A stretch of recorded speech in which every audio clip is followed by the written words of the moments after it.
Tu viens? Bah non, je peux pas, j'ai Sciences Co. Alors aujourd'hui, nous avons la chance de recevoir Lou Heisenberg, qui est chef de projet senior au programme IDE. Le programme IDE, c'est un programme qui développe la recherche expérimentale à large échelle en éducation. Et Lou va nous expliquer évidemment en quoi consiste ce programme. Et on va beaucoup parler aujourd'hui de l'évaluation de ce qu'on fait directement dans la classe. Alors Lou, bonjour. Bonjour Frédéric, merci beaucoup pour l'invitation. Eh ben, avec grand plaisir, on a hâte de discuter de tout ça. Dans un premier temps, est-ce que vous voulez bien vous présenter et raconter un petit peu votre parcours pour qu'on comprenne comment vous êtes arrivé au programme ID? Avec plaisir. Donc effectivement, je suis Lou Eisenberg, je suis actuellement chef de projet senior pour le programme ID, j'en dirai un peu plus dans un instant. Mais précédemment, j'ai eu différentes fonctions, toujours un peu dans le domaine soit de la recherche, soit de l'analyse des politiques publiques éducatives, un peu à différents niveaux, au niveau français, anglais et international. J'ai commencé ma carrière à l'OCDE comme analyste des politiques publiques, où j'ai pu travailler avec différents pays sur justement comment fonctionnaient les politiques publiques dans ces différents contextes, et puis pouvoir analyser ce qui se faisait dans différents pays et pouvoir formuler des recommandations politiques pour améliorer l'efficacité des systèmes à l'international. Donc ça a été une bonne partie de mon cursus. Suite à quoi j'ai souhaité pouvoir approfondir un peu plus la compréhension des enjeux à l'échelle nationale.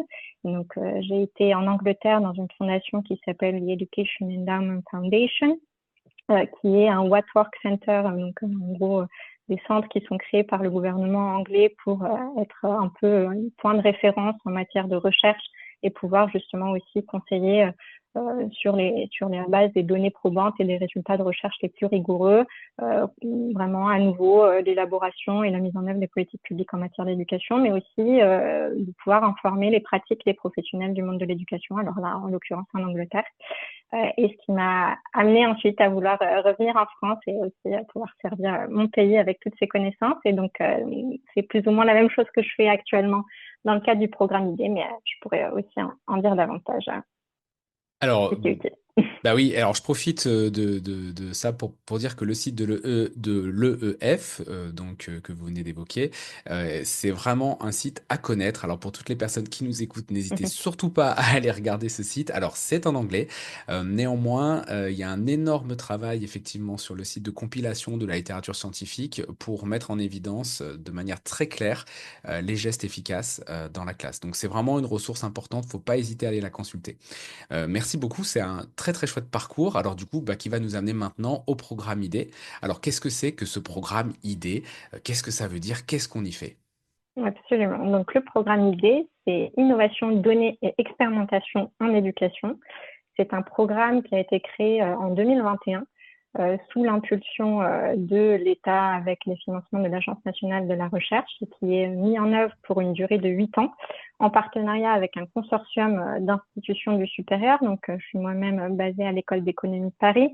On a des collègues qui travaillent à l'ENS, au CEA, à Sciences Po, à l'UGA, avec vraiment une dimension pluridisciplinaire, donc d'économie, de sociologie, de neurosciences, de psychologie, etc., de sciences de l'éducation, évidemment. On met également en œuvre ce programme en partenariat avec le ministère de l'Éducation nationale et notamment la DEP, son département statistique, notamment sur un des volets du programme qui s'adresse plutôt aux chercheurs pour faciliter l'accès aux données administratives qui sont détenues par l'ADEP et pouvoir mener à bien des recherches de qualité à grande échelle et aussi parfois longitudinales. C'est un véritable besoin. Donc, en quoi consiste le programme ID? Tu l'as dit, Frédéric, la mission, c'est vraiment de développer la recherche expérimentale à large échelle en éducation, d'une part, mais aussi de soutenir l'utilisation des données probantes, des résultats qui sont produits par ce type de recherche dans les pratiques, dans les prises de décision de nos responsables politiques sur les différents sujets qui touchent à l'éducation, que ce soit de la petite enfance jusqu'au supérieur. Donc, vraiment, on essaye de toucher à toute la palette. Donc, on a différents types d'activités, certaines, comme je le disais, qui sont plutôt à destination des chercheurs. Donc, on les accompagne notamment dans l'accès aux données administratives, comme je le disais à l'instant. On les accompagne aussi méthodologiquement en vraiment les soutenant dans l'élaboration de leurs projets de recherche, sur notamment les aspects d'évaluation d'impact et de randomisation, on va voir ce que ça veut dire, mais aussi sur toute la dimension outils de mesure. Il en existe beaucoup, de pouvoir un peu aiguiller nos chercheurs pour qu'ils puissent mener des recherches de qualité un peu plus vite, un peu de façon moins coûteuse aussi. Donc il y a tout ce volet-là, disons, à destination du monde académique. Et puis ensuite, on a tout un pan de nos activités qui s'adresse plutôt aux acteurs du monde de l'éducation, qu'ils soient cadres, personnels ou partenaires de l'éducation nationale. Et là, l'idée, c'est vraiment à la fois de renforcer les capacités, la compréhension en fait de ce en quoi consiste la recherche expérimentale, la recherche même de façon plus générale, comment elle peut informer les pratiques professionnelles, mais aussi comment on peut prendre part à une recherche, etc. Et par ailleurs aussi de pouvoir développer un réseau de partenaires autour de ce sujet de la recherche expérimentale, que ce soit pour lancer de nouvelles recherches de qualité qui soient pertinentes, à la fois au regard des résultats de la recherche, mais aussi des préoccupations de politique publique et des acteurs de terrain. Donc vraiment essayer d'avoir un peu ce point de croisement et aussi pouvoir faciliter l'utilisation des données probantes, comme je le disais, autour de ces formations qu'on propose, de ces temps d'acculturation, de cycles de webinaires, etc. Donc, on a un ensemble de ressources aussi qui sont disponibles sur notre site internet à ce sujet. Ah bah, merci. Du coup, ça précise un petit peu tout le contour et toutes les actions que vous menez à IDE. Alors évidemment, quand on parle de recherche expérimentale et de pratiques pertinentes, forcément, il nous vient le mot évaluation. Évaluation de ce qui est proposé, des interventions, des politiques publiques. Alors, peut-être avant de voir comment est-ce qu'on fait pour évaluer, vraiment, pourquoi est-ce que c'est important d'évaluer ce qui est mis en place, soit en termes d'intervention issue des laboratoires et de la recherche, soit en termes de politique publique? Oui, c'est effectivement une question qui me semble absolument fondamentale et sur laquelle il me semble vraiment important d'insister avant même de rentrer dans la boîte noire de la méthodologie plutôt. Mais c'est le pourquoi, parce qu'on va peut-être un peu vite en la matière parfois, mais ça me semble assez fondamental. Donc, il y a évidemment beaucoup de raisons. Je pense qu'une des premières choses à prendre en considération, c'est que très souvent en matière d'éducation, on nous parle d'innovation par exemple. Et en général, quand on parle d'innovation, l'objectif, c'est pas d'innover pour innover. En général, les acteurs du monde de l'éducation, lorsqu'on utilise ce terme d'innovation, l'idée derrière, c'est qu'on a un objectif en tête. On veut, par exemple, améliorer les résultats scolaires. On veut peut-être améliorer le bien-être des élèves ou encore même le bien-être des personnels. Et ça, c'est vraiment des exemples d'objectifs possibles. La liste peut être longue, évidemment. Et en fait, de façon un peu implicite, quand on pose la question de l'objectif à atteindre, que ce soit d'ailleurs en matière d'innovation ou pas, hein, mais quand on pose la question d'un objectif à atteindre en matière d'éducation, de façon implicite, en fait, on pose la question de l'impact. Comment on va arriver à l'objectif souhaité? Est-ce qu'on va y arriver de la meilleure façon? On pose la question de l'impact de l'innovation ou de tout type d'intervention ou de politique publique qui est mise en œuvre. Et donc, pour répondre à la question de l'impact, on peut avoir des intuitions en tant qu'enseignant, en tant qu'acteur de l'éducation. On peut aussi avoir une expérience avérée, avoir des années d'enseignement derrière soi. On peut aussi avoir entendu des avis de collègues ou encore même d'experts en la matière. Donc vraiment, en fait, en matière d'éducation, il y a énormément d'affirmations d'efficacité. Donc d'affirmations sur le fait qu'un programme, une innovation, une politique marche ou ne marche pas. Et il y en a presque autant que d'interventions ou d'innovations, en fait. Et je pense que vous en avez tous et toutes entendu des affirmations de ce type-là. On en voit fréquemment dans les médias des formules du type ces enseignants qui ont créé un outil révolutionnaire pour apprendre à lire, ou encore la méthode de la classe inversée, une méthode pédagogique qui est très avantageuse en période de crise sanitaire. Ça, c'est des exemples réels que je tire de citations d'articles de presse. Il y en a évidemment beaucoup d'autres. On en voit aussi beaucoup dans les réseaux sociaux. Donc vraiment, je pense que les affirmations sur le fait qu'un programme, une innovation marche ou pas, elles sont très nombreuses. Le problème qu'on a, en fait, c'est que connaître l'effet d'une intervention ou d'une innovation a priori, c'est très difficile. Et une méthode scientifique pour justement pouvoir estimer de façon rigoureuse l'impact, ce sont les évaluations d'impact. Et ça va permettre, en fait, d'estimer l'effet d'une intervention sur un ensemble de variables choisies. Et j'insiste sur ce thème de choisi parce que c'est important de prendre en considération que les variables, elles sont choisies à la fois par l'équipe de recherche, mais aussi par les acteurs de terrain. L'idée, c'est de comprendre sur quoi est-ce qu'on pense qu'un programme, qu'une intervention peut avoir un effet, et ensuite de pouvoir se mettre d'accord à la fois sur les indicateurs, sur la question de recherche, etc. Et en fait, quand on mène à bien une démarche d'évaluation d'impact scientifique, ça va nous permettre d'isoler ce qu'on appelle l'impact causal de l'intervention. C'est-à-dire de s'assurer que l'intervention, elle a bien causé les effets qu'on observe et que ce n'est pas dû à une autre raison. Et on voit bien que quand on s'appuie, par exemple, sur des intuitions, sur des expériences qui peuvent être avérées, etc., on n'est pas en mesure de faire ça. On n'est pas en mesure d'isoler l'impact causal. Souvent, dans le discours médiatique, dans le discours du quotidien, en réalité, on fait plutôt référence au mieux à des corrélations. Donc, c'est une distinction que vous avez probablement entendue entre causalité et corrélation. Et en fait, une corrélation, c'est tout simplement un rapport de simultanéité. Donc, c'est vraiment une variation concomitante de deux phénomènes. Ils vont avancer dans la même direction. Sauf qu'on ne peut pas nécessairement en déduire que l'un cause l'autre. Et ça, c'est quelque chose vraiment de très fréquent qu'on entend aussi beaucoup dans les médias. C'est, par exemple, suite à cette réforme, on a observé tel ou tel effet. En réalité, sans évaluation d'impact, on n'a aucune idée de l'impact causal de la politique publique.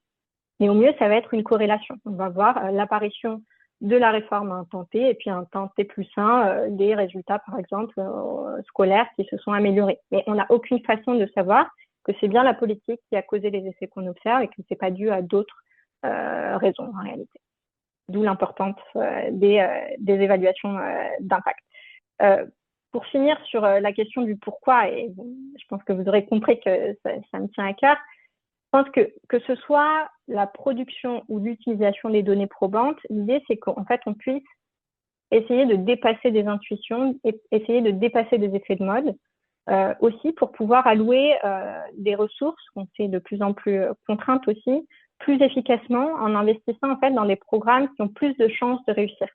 Donc ça va permettre aussi de s'appuyer sur l'état des connaissances scientifiques, à la fois pour ne pas refaire les mêmes erreurs qu'on a pu identifier dans des recherches précédentes, mais aussi pour éventuellement s'inspirer, reproduire ce qui fonctionne bien.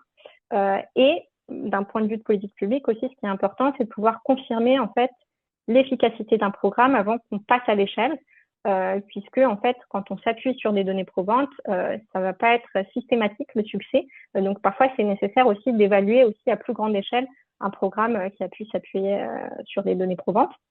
Et puis, il y a aussi cette dimension je dirais, d'apprentissage itératif, c'est que en s'appuyant sur les données probantes, en évaluant, c'est vraiment un cercle vertueux où on est vraiment dans de l'apprentissage au service de la réussite de nos élèves, mais aussi de tout type d'objectifs qu'on se fixe en itérant et en s'appuyant sur les meilleures données disponibles. Oui, bah merci parce que c'est vrai qu'on est assez, nous, intéressés par cette approche evidence-based, basée sur les preuves, et effectivement se dire que quand on met en place des gestes professionnels en classe, eh bien, on aimerait qu'ils aient les effets escomptés et que on se leurre pas à la fois parce que bah, soit on est hyper enthousiaste et on sait que ça a des effets, hein, par exemple, juste changer quelque chose en étant enthousiaste, on sait que ça a déjà des effets sur les élèves. Oui. Donc c'est vrai que je suis pas sûr qu'on irait voir des médecins qui utilisent pas les on va dire les mesures d'impact causal des traitements qu'ils proposent par exemple. Donc je pense qu'en éducation on pourrait ça peut clairement nourrir nos pratiques de terrain, en tout cas ça c'est évident. Bah alors du coup concrètement, comment est-ce qu'on fait pour évaluer? Parce que la classe, c'est un environnement, on le sait, hein, extrêmement complexe, où il y a énormément de variables. On n'est pas dans un laboratoire. Le laboratoire, on contrôle beaucoup plus facilement les variables, les paramètres. En classe, c'est plus compliqué. Alors, comment est-ce qu'on fait ça concrètement sur le terrain? Absolument. Donc, je pense que tu as bien raison de souligner qu'on est dans un contexte un peu différent en matière d'éducation. Ceci étant dit, il y a des façons d'évaluer rigoureusement l'impact des interventions en matière d'éducation. C'est des méthodes qui se développent de plus en plus et qui sont de plus en plus usitées et utilisées par les chercheurs en matière d'éducation. Alors, comment évaluer? Je pense que le premier point de départ, et c'est important d'y revenir, c'est de définir ce qu'on veut dire par impact dans le cadre d'une évaluation d'impact. Quand on parle d'évaluation d'impact, on va définir l'impact d'une intervention sur des bénéficiaires comme la comparaison entre ce qui s'est passé après qu'on ait mis en œuvre une intervention, ce qu'on appelle aussi le factuel ou l'observable, on peut le voir, on peut l'observer, et ce qui se serait passé si l'intervention n'avait pas été introduite. On appelle aussi le contrefactuel ou l'inobservable, parce que par définition, on ne peut pas l'observer, d'accord? C'est une réalité un peu abstraite. Donc, dans un monde idéal, on voudrait pouvoir comparer le même élève qui a bénéficié de l'intervention et qui n'a pas bénéficié de l'intervention. Il faut deux mondes, Évidemment, quoi. c'est pas possible, exactement. Évidemment, c'est pas possible en réalité. Et donc, comment on s'y prend? C'est vraiment toute la beauté de la recherche expérimentale et notamment des évaluations d'impact, c'est de pouvoir construire ce contrefactuel qui n'est pas observable ou de le mimer. Donc, on va approcher par différents types de méthodes des façons de créer ce groupe de comparaison. Et donc, il y a différentes méthodes d'évaluation d'impact, certaines qui sont donc non expérimentales, qui sont peut-être un peu plus intuitives, d'autres qui sont quasi expérimentales, et encore des méthodes expérimentales qu'on va creuser un peu plus en détail. On va voir que l'ensemble de ces méthodes, elles comportent des avantages et des inconvénients, justement pour établir le lien de causalité dont je vous parlais tout à l'heure. Ce que je vous propose, c'est de les passer en revue, certaines d'entre elles, parce qu'on ne va pas pouvoir brosser l'ensemble, mais pour que vous voyez un petit peu voilà, les tensions qu'il peut y avoir dans chacune de ces méthodologies. Donc, peut-être pour commencer, celles qui sont plus intuitives, Frédéric, qui sont donc les méthodes non expérimentales. Donc ça, c'est des méthodes que vous avez peut-être même déjà mobilisées dans votre classe. Une des plus connues, c'est la comparaison simple. Donc intuitivement, qu'est-ce qui se passe dans une comparaison simple? On va comparer des bénéficiaires avec des non-bénéficiaires. Un groupe qui bénéficie d'une intervention, par exemple, j'invente, mais ça peut être la mise en œuvre de la pédagogie Montessori dans un groupe, et puis dans un autre groupe de non-bénéficiaires, on continue la classe normalement sans changer de pédagogie par rapport à ce qui se fait d'habitude. Avec le même prof, par exemple, avec la classe A, je fais quelque chose que je ne fais pas avec la classe B, et par ailleurs, a priori, je fais la même chose. Exactement, exactement. Donc ça, c'est quelque chose qui est assez usité, et en fait, la question qu'on peut se poser, c'est à quelles conditions cette comparaison simple, elle va permettre de conclure à l'effet causal. La condition qui serait nécessaire dans ce cas-là, c'est de considérer que les non-bénéficiaires sont un contrefactuel crédible, un groupe de comparaison crédible. En réalité, c'est très rarement le cas, parce qu'on a toujours une forme de sélection. C'est-à-dire que les bénéficiaires et les non-bénéficiaires ne vont pas être comparables.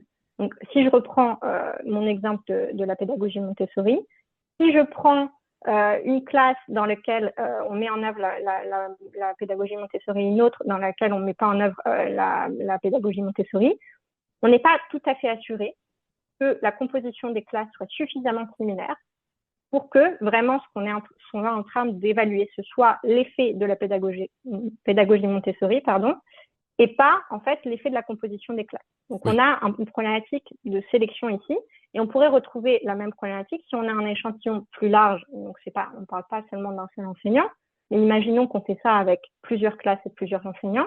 On pourrait aussi avoir un biais de sélection parce qu'en fait, on a des enseignants qui sont plus motivés peut-être à mettre en œuvre une pédagogie un peu différente, et donc ils vont se auto-sélectionner vers ces groupes-là. Et en fait, ce qu'on mesure finalement, c'est le niveau de motivation et pas nécessairement l'effet de la pédagogie Montessori. Donc ça, c'est une grosse limite des comparaisons simples qui sont évidemment plus simples à mettre en œuvre, mais en fait, qui ne vont pas nous permettre d'isoler un effet causal. On peut éventuellement dire que ça apporte une indication peut-être, ou un indicateur que peut-être on pourra avoir un effet, toute proportion gardée, mais dans ce que j'entends, en tout cas, on peut absolument pas conclure à un lien causal. On peut éventuellement dire que peut-être, il pourrait y avoir un effet, mais avec les réserves que les classes sont pas les mêmes, les enseignants sont pas les mêmes. C'est ça, hein, si je résume un petit peu. Même sur la question du peut-être, je serais assez précautionneuse. Je pense qu'on peut vraiment dire peu de choses de la méthode avant-après.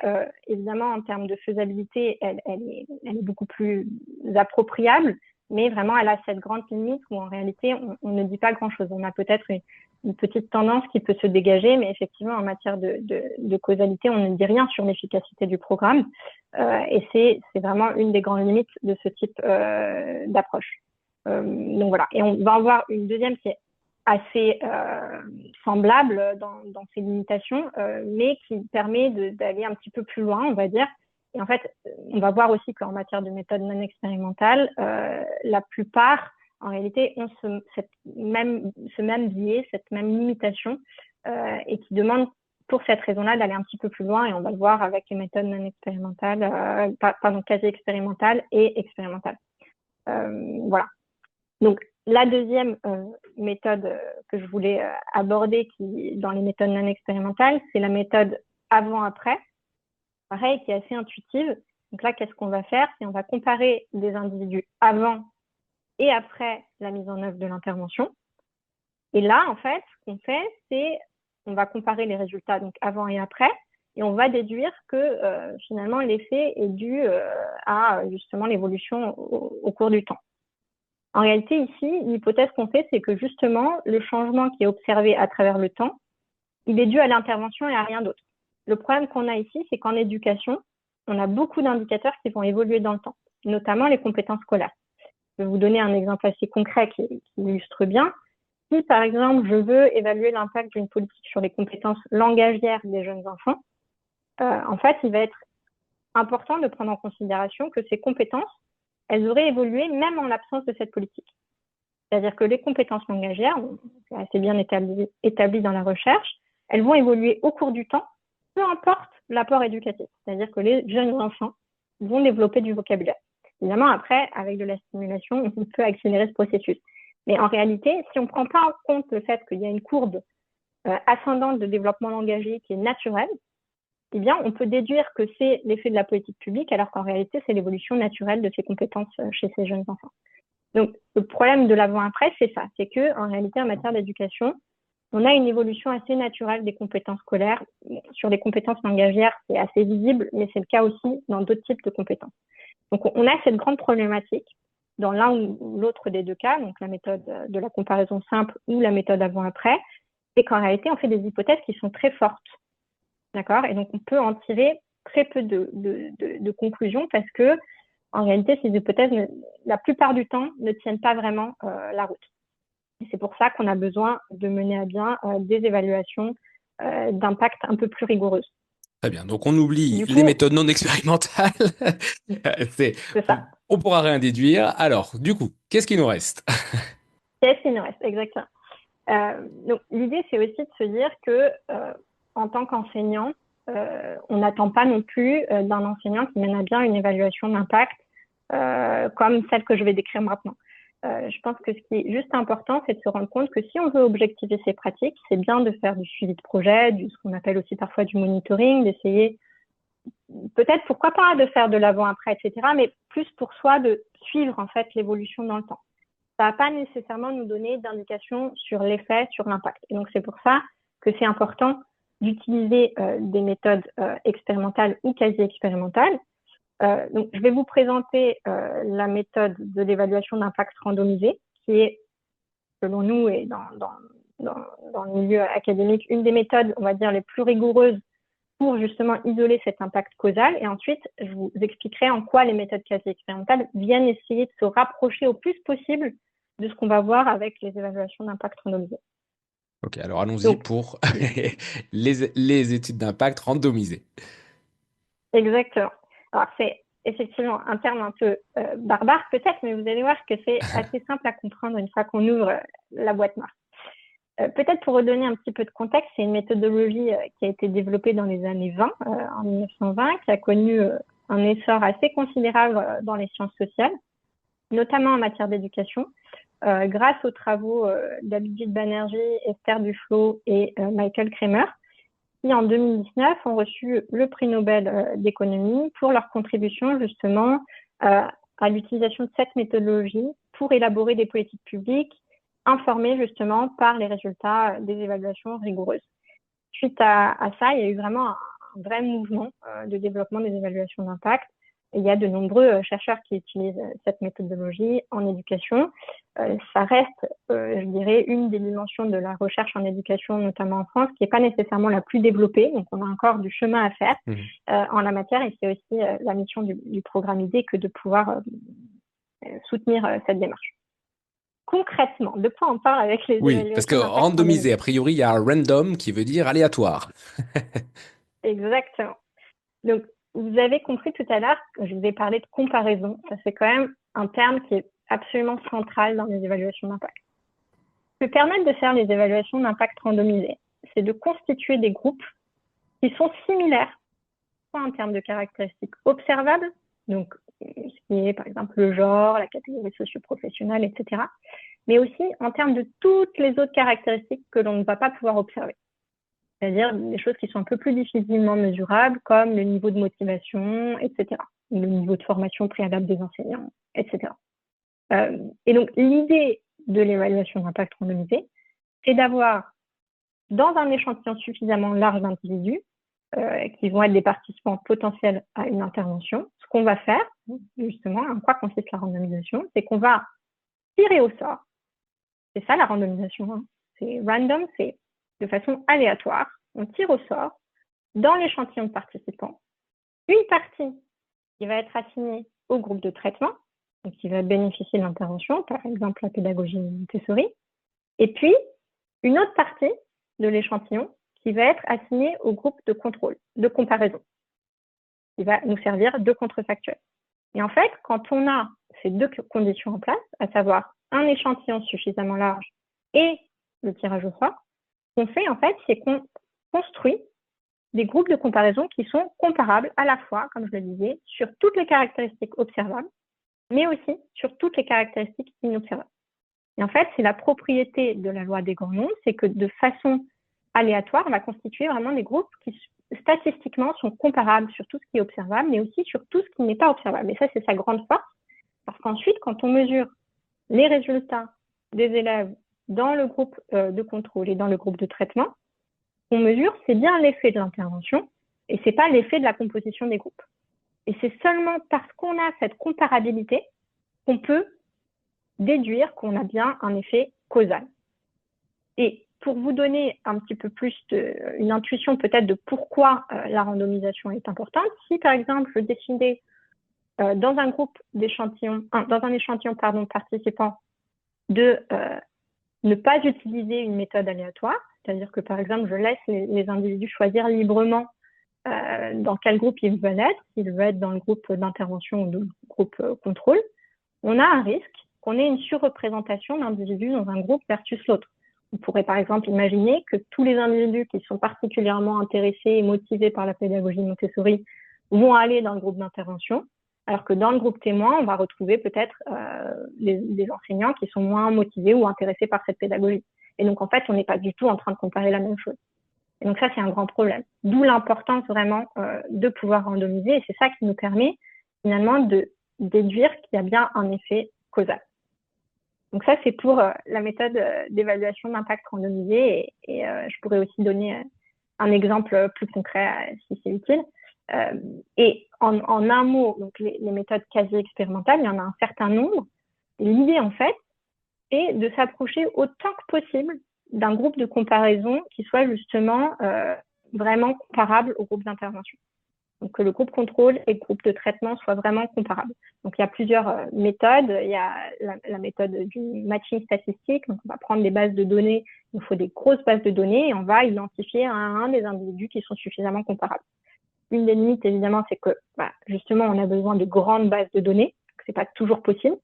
Et également qu'en réalité, on va pouvoir contrôler uniquement des variables qui sont observables, puisque par définition, on doit s'appuyer sur des bases de données. Donc, tout ce qui est inobservable, la motivation, etc., ça va être très difficile à contrôler. On a d'autres types de méthodes d'évaluation d'impact, la régression avec discontinuité, etc., qui utilisent en fait des ruptures naturelles, par exemple, dans l'assignation des politiques publiques. On a par exemple des seuils.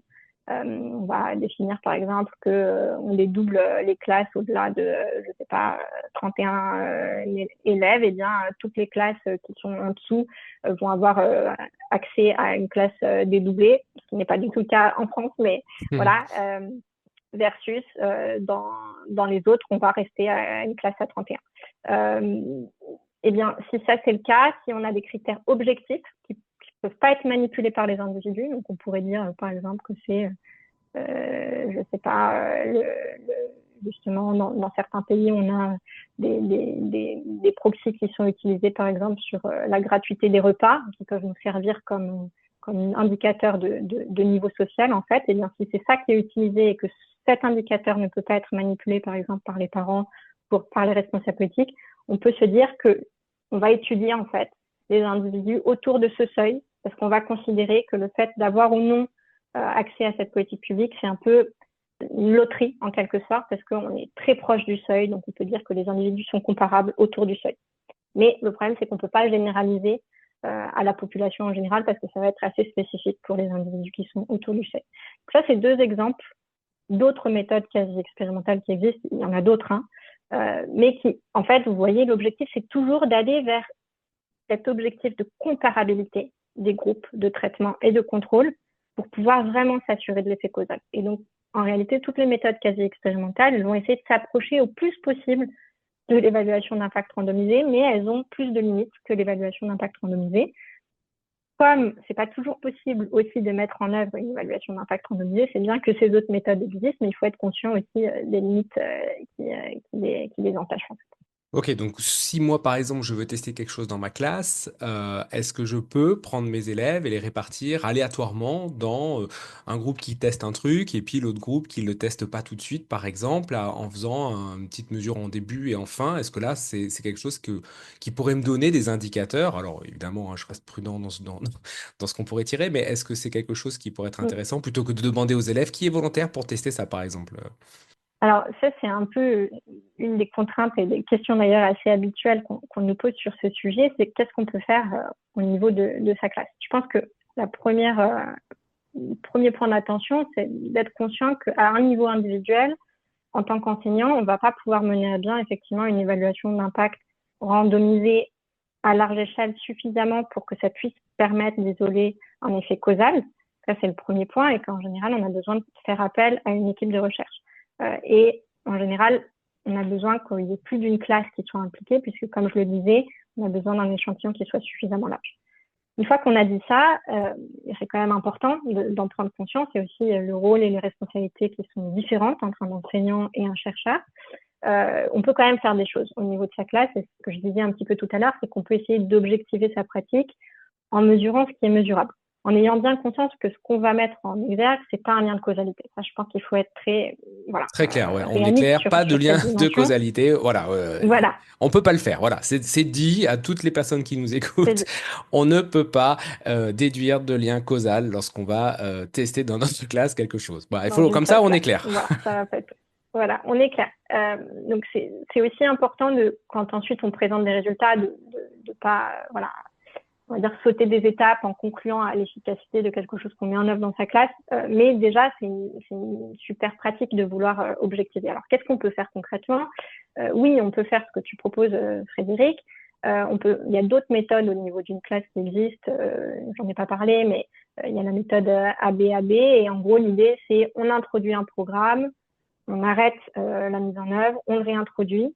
Et en fait, on fait des mesures répétées dans le temps. Et voir s'il se passe quelque chose dans les fluctuations. Ce que tu évoquais aussi, on peut effectivement tirer au sort des individus, idéalement dans plusieurs classes différentes, pour que ce soit pas finalement qu'il n'y ait pas d'effet de contamination, c'est-à-dire que les élèves ne parlent pas nécessairement entre eux, et ensuite mesurer avant-après. On peut faire ça. Ça va nous donner des indications de tendance. Ça peut nous donner des pistes sur effectivement, est-ce que ça vaut la peine, par exemple, de se lancer dans un projet de recherche un petit peu plus rigoureux par la suite et rentrer en contact avec soit des structures intermédiaires comme nous à ID, soit des centres de recherche qui peuvent vraiment vous accompagner plus sérieusement dans une évaluation d'impact à proprement parler. Super. Moi, j'aime bien cette méthode ABAB. Je trouve que c'est quelque chose qu'on peut quand même un peu arriver à faire pour voir s'il y a une tendance qui se dégage. Et dans ce qu'on entend aussi, ça veut dire qu'on entend bien qu'il va falloir voilà, mettre en place ça sur un certain temps pour avoir un certain nombre aussi de mesures. Parce que si on le fait si on fait juste AB, ça marchera pas. On pourra rien dégager non plus. Et on est d'accord. L'idée, c'est faire AB, AB, AB, AB et de voir si globalement on dégage des différences entre les périodes A et les périodes B. C'est un peu l'idée. C'est ça. Ok. Absolument ça. C'est une méthode possible. Je pense que l'idée, globalement, c'est de pouvoir avoir des points de mesure récurrents. Et donc, ça suppose quand même de réfléchir un tout petit peu à ce qu'on veut mesurer, à quels indicateurs on va choisir, etc.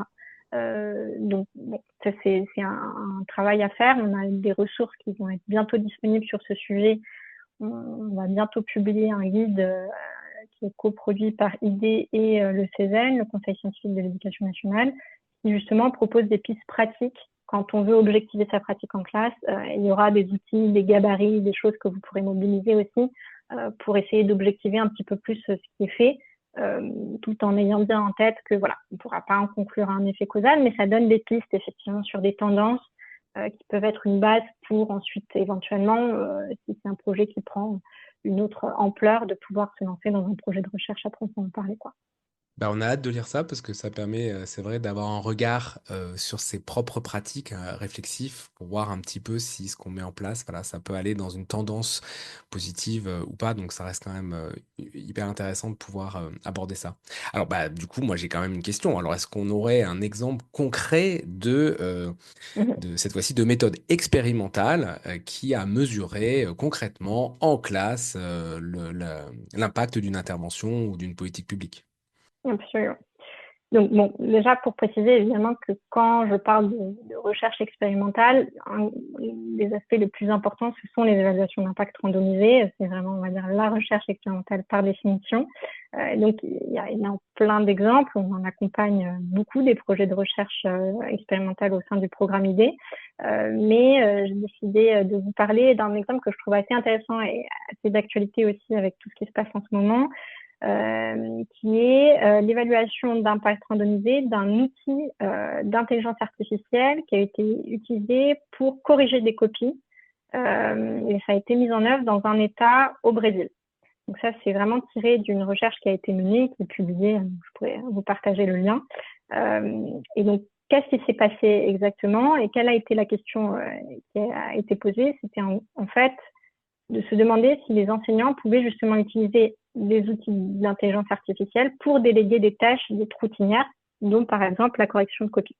Donc globalement, ce qui se passe en général, c'est que les enseignants doivent répartir leur temps de travail entre de l'aide individualisée aux élèves et puis des tâches qui sont plus routinières, justement comme la correction de production écrite, qui peuvent être assez chronophages. Et donc dans le cadre de cette étude au Brésil, il y a eu un outil d'IA qui a été développé et dont l'objectif était de corriger automatiquement et de façon personnalisée des dissertations d'élèves qui se préparaient dans un contexte spécifique à l'examen national d'entrée à l'université. Donc la question que l'équipe de recherche et l'État qui avait financé cet outil se sont posées, c'est est-ce que cet outil il a un impact justement sur les compétences rédactionnelles des élèves et comment les pratiques des enseignants ont-elles évolué? Est-ce qu'ils ont réalloué différemment le temps qui était libéré par l'IA? Ça, c'était les questions qui étaient posées dans le cadre de cette étude. Alors, comment ça s'est passé concrètement? Donc, il y a eu l'identification du groupe d'intervention. Donc, la direction de l'éducation donc, de l'État d'Espírito Santo au Brésil a sélectionné donc, un échantillon représentatif de 178 lycées publics qui ont participé à l'évaluation. Ils ont été sélectionnés en fonction de leur équipement numérique et de leur accès à Internet. Évidemment, c'est un peu la condition sine qua non pour avoir accès à l'outil d'IA.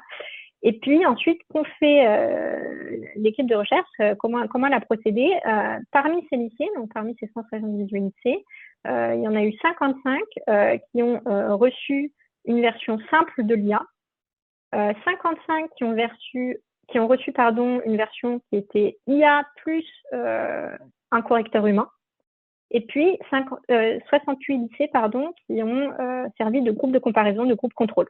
Et ensuite, pendant toute l'année scolaire, les enseignants ont invité leurs élèves à poster leurs travaux de rédaction sur la plateforme qui leur fournissait une correction instantanée. Et la notation, elle était faite en direct ou par un correcteur humain dans le groupe de contrôle. Alors, on est d'accord que quand c'était fait par un contrôleur humain, il y avait un délai de correction. C'était pas en instantané, du coup. Exactement. Hein, juste Exactement. c'est pas des super profs qui corrigeaient aussi en, Non. en une minute des copies de dissertation. Ok, donc il y avait un délai, ça marche. Voilà.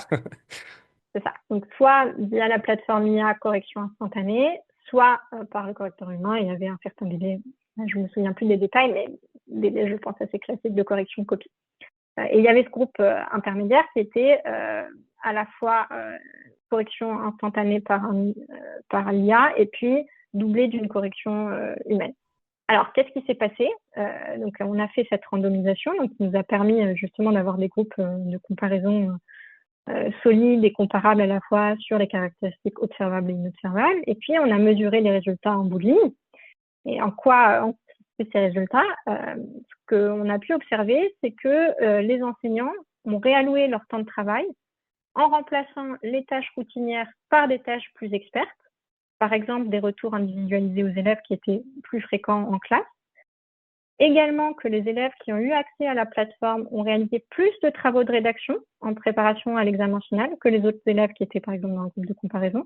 Et ils ont reçu aussi plus de feedback, c'est assez logique, hein, plus de travaux, plus de feedback, qu'ils ont aussi perçu comme de meilleure qualité. Et avant-dernier point, l'accès à la plateforme a aussi augmenté les scores en dissertation des élèves à l'examen national. Et donc, ça a permis de réduire l'écart entre les écoles publiques et privées. Et donc, ça, c'était un élément évidemment assez important en termes de politique publique. Et dernier point, et qui n'est pas des moindres, c'est que l'ajout du correcteur humain n'a pas modifié l'impact de la plateforme IA sur les résultats des élèves. Donc, en gros, dit autrement, le fait d'avoir simplement la plateforme IA a suffi à trouver ces résultats positifs. Donc, on n'avait pas besoin de doubler feedback IA plus feedback humain, on va dire. Donc, c'est typiquement un exemple qui est peut-être un peu contre-intuitif, mais qui montre aussi l'importance, en fait, d'évaluer l'impact de façon rigoureuse pour pouvoir vraiment isoler l'impact causal d'une politique publique de cette nature. Et en fait, sur la base, justement, de ces résultats qui ont été produits, la direction de l'éducation de cet État d'Espírito Santo a ouvert l'accès à la plateforme à l'ensemble des élèves en fin de lycée. Ça représente environ 30 000 élèves chaque année. Et ça a permis, en fait, de vraiment pouvoir concentrer les ressources sur la version sans correcteur, qui avait un impact positif, mais qui était moins coûteuse. Donc, on voit aussi, en termes de politique publique, que ça permet d'apprendre et comment ça permet éventuellement d'orienter les ressources vers ce qui est peut-être le plus utile, et en l'occurrence aussi de libérer du temps aux enseignants pour faire des tâches dites plus expertes, quoi. Voilà un exemple très concret, il y en a beaucoup d'autres, mais voilà pour un exemple de mise en œuvre d'évaluation d'impact en 2020. C'est super intéressant. Puis on entend aussi dans cette expérimentation que là, il y a une place effectivement pour les enseignants et les enseignantes en tant qu'experts, et que effectivement, j'imagine aussi que lors de la production de l'outil, pour pouvoir faire des feedbacks qui soient pertinent. Il y a probablement, j'imagine, eu un travail avec les enseignants et les enseignantes sur les critères justement d'évaluation, sur les types de feedback à apporter. Et donc, ou pas, j'imagine que oui, je sais, je connais pas l'étude dans le détail, mais j'imagine que c'est un travail qui a été mené. Et on voit bien que ce temps-là, il est extrêmement important. Après, la partie IA paraît vraiment intéressante lorsqu'on enseigne, de se dire bah ça va corriger automatiquement une fois qu'on a posé les bases, une fois qu'on a réfléchi sur les critères qui nous intéressaient et la façon de les atteindre, et qu'on a défini nos grilles d'évaluation, la façon dont on peut faire des feedbacks et dont on utilise les erreurs. Ça, c'est vrai que c'est un travail qui est intéressant et qui est vraiment fondamental en amont. Et après, si on peut être aidé, moi j'ai envie de dire, je suis preneur hein, de faire moins de corrections de copies. Alors, pas le travail en lui-même, parce qu'on entend bien que concevoir les évaluations, concevoir les corrections, utiliser les erreurs à bon escient, ça reste évidemment un travail d'expertise. Et peut-être qu'on sera aussi aidé à ce niveau-là avec des outils. Mais en tout cas, sur le travail plus routinier, je trouve ça hyper intéressant. Ça, c'est sûr. Non, je voulais juste rebondir sur effectivement l'idée de tout IA de toute façon, c'est de s'appuyer sur des bases de données qui sont préexistantes, qui sont construites par des êtres humains hein, derrière. Et là, en l'occurrence, le contexte était assez spécifique puisqu'il s'agissait de s'entraîner à la dissertation dans le cadre de l'examen national, pour lequel il y a effectivement des critères d'évaluation assez bien établis, assez bien reconnus. Donc évidemment, le feedback était orienté et avait été finalement définis en termes de critères par des standards nationaux construits par l'État en question, etc. Donc oui, il y a tout à fait cette dimension-là. Et ensuite, l'outil, et c'est pas le cas de tous les outils, hein, ça c'est aussi important de le dire. En tout cas, en l'occurrence, ça a des effets vraiment intéressants. Est-ce qu'on peut retrouver sur le site de ID, ou parce que par exemple le site de l'EEF produit beaucoup de ressources, est-ce que par exemple sur le site ID du programme ID, on peut retrouver des exemples comme vous venez de décrire, qui mettent en lumière justement des pratiques, des interventions, des politiques publiques qui soient efficaces et probantes?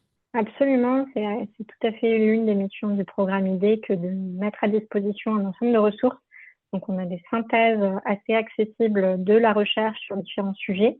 Donc, certaines sont vraiment brossent un sujet un peu large. On a eu une synthèse justement sur les EdTech, on a une synthèse sur le tutorat. Il y a énormément de recherches qui démontrent son efficacité dans différents contextes. On a des synthèses sur les groupes de besoins et les groupes de niveau. Donc voilà, on a sur différents sujets des notes qui permettent un peu de faire le point sur la littérature scientifique. Mais on a aussi des ressources un peu pratiques, des posters sur différents sujets pour justement se poser entre guillemets les bonnes questions quand on veut utiliser les résultats de la recherche et le faire de façon critique, on va dire. Donc voilà, n'hésitez pas effectivement à le parcourir. Il y a beaucoup de ressources, on le met à jour. Il y aura le guide bientôt dont je parlais tout à l'heure, qu'on produit avec le Cézanne. Donc absolument.